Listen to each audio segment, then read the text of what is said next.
What's going on, everybody? I know it's been a hot minute, and I apologize. You can probably hear it in my voice. I've been pretty sick, and honestly, sorry, I'm probably going to do that a lot. Honestly, right now with paintball news and situations to talk about, there's not a whole lot going on. So I've decided to make a bit of a change that the podcast will come out at most 2 times a month. If not, it'll be a 1 month thing. That way it kind of picks up, and I pick up basically the month in review, basically just going over the things that happened in the month and stuff like that. My office here will change a little bit, as I'm going to make another podcast that talks about literally everything. Just a podcast that kind of just jokes around and is pretty real about things. So yeah, that's going to be another thing that I'm going to be doing. So this is going to be a bit of a drawback on the paintball podcast. Other than that, the only other thing is I think I literally just touched on that. The office will be changing around, but anyways, I'm going to probably piss off a lot of people, and I'm okay with that. But I think some things need to be said about this new LV2 drop. Quite honestly, I think it's really bad. I think it is very, very bad. As far as to saying it was pretty much a trash drop. This is all my opinion. This is all what I believe. This is not facts, besides what Planet has put out. And this is just all of my thoughts. And I don't need anyone to agree with me, but I feel as though some things need to be said. Starting off with, that price point is disgusting. It's so disgustingly bad. For a marker that literally is not upgraded, that's bad. That's like really bad. Planet, after the CS1, in 2015, got toolless wraparound grips. Planet finally gave the LV2 toolless wraparound grips, as well as toolless eye covers on the LV2, but not the 1.1, the 1.5, or the 1.6. What? I have the stats on my phone. That's why I've got this held here. But that's so dumb. It's so dumb. Their terms of upgrade is giving us what we've already had on another marker, and they finally decided to do it on the LV line. And then the AT pipe. No big deal. Like, we're paying more for less. It's also got the 170R trigger. It's got the 170R trigger.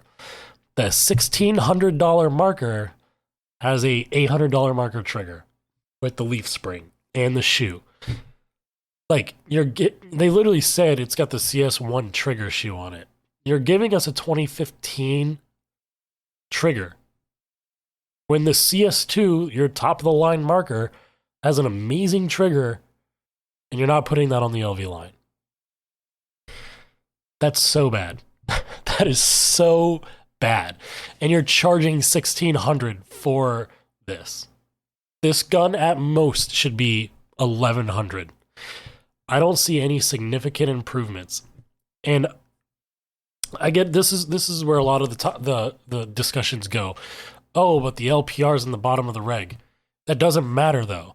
The LPR on the gun was always on the gun. It didn't matter. It didn't matter where the location was. It was always on the gun, regardless. Just because you put it down where your high pressure reg is, right next to it, doesn't mean that's an improvement or an advancement. You just made it easier. Like, This should not have been the LV2. It should have been an LV 1.7. Like there's not a significant improvement. I mean, the difference between the LV1 and like the 1.1, I don't even remember if there was a 1.1. I think it was a 1.5. But like the significant difference was the barrel. You gave a carbon fiber barrel and you still charged $12.50. And then the difference in the 1.1 and the 1.5 was a larger volume chamber. And the same thing with the 1.6, but it got a larger volume chamber, better milling, in my opinion, and a full metal barrel. That's why you called them 1.1, 1.5, 1.6. There's no significant upgrades. This is the same thing.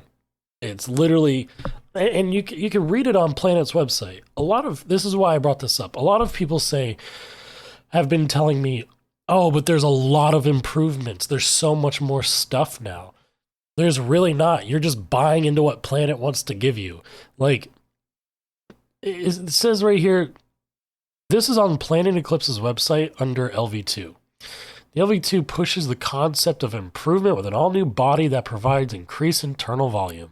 A new Cure FT bolt that generates even lower operating pressure of approximately 115 psi. But let's be honest, this is still going to shoot only 9 to 10 pods. And subsequently an even quieter and softer shot. That's all they've got to say about their gun. That's all they have to say about their gun. That's it. Nothing just substantially better. The Ego Unleashed, it's got an OLED display. Wow. After having, what was it, did we have the same OLED from the 08 all the way up until LV2? Like, and it's got the E-Tech 5/GMEC light beams on the back of the console. We're getting a $350, $500 beam on the back of the console. Like, what? Here we are at the rear, the new toolless wraparound grips.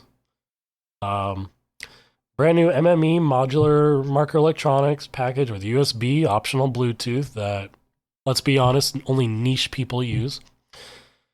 Capability and OLED display. The new toolless eye covers. Big whoop. And of course, the adjustable flow that the LV1 had. Even the trigger mechanism has been redesigned to accept a range of bolt-on trigger shoes. But it says it has the magnetic and spring return adjustments. And as Jack Woods said in the release video on Facebook, it just takes these 170R and CS1 triggers shoes. Tuner centric. You can tune it, I guess. Because you're going to do that every single time you go out to play. You're going to tune your marker nonstop. Because you want it to shoot differently every time you go out. Just remember that. Just set the velocity and go. But for those that like to tinker, the LV2 is all about its vast scope of adjustments. With HPR, LPR, dwell, forward, rearward, rammer speed control, and even optional rammer weights. Same thing we got on the LV1 in 2012, 10 years ago. There are so many ways to tune the feel and efficiency of your LV2. The same thing we've been doing on Egos since the Ego 8, Ego 9? Tuning your markers ever since the Dark Kit came out on the Ego 11. Toolless breach sensor assembly. By breach sensor assembly, it just means eye covers.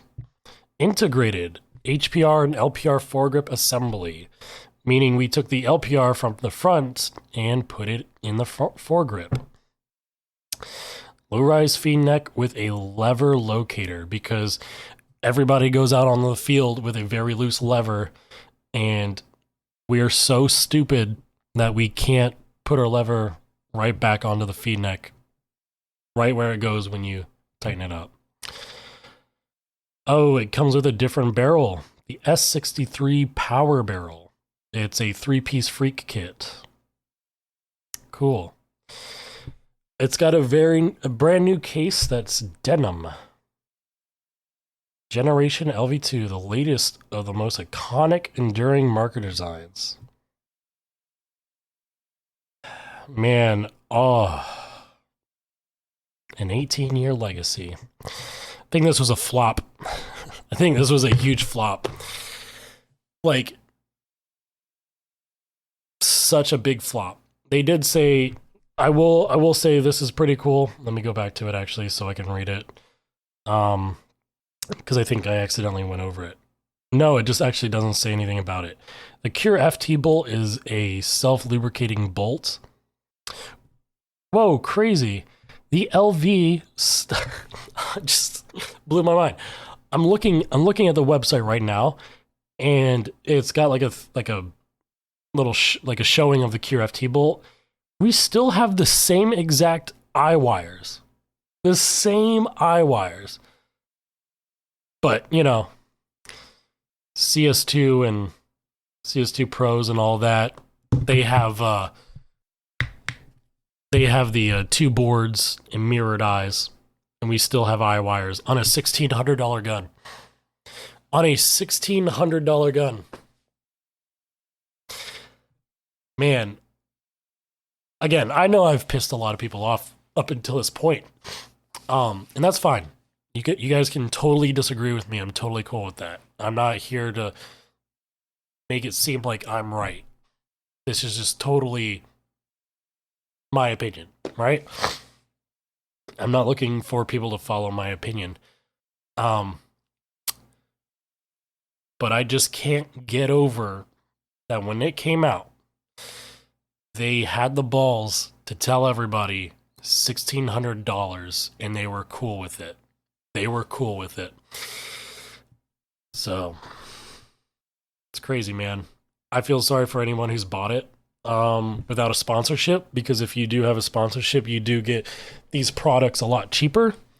And that's what I kind of think this is what it is. Like, you get a certain percentage off. Maybe it's like 25, 35% off or whatever if you're sponsored. And with markers being at $1,250, they want that $1,250, right?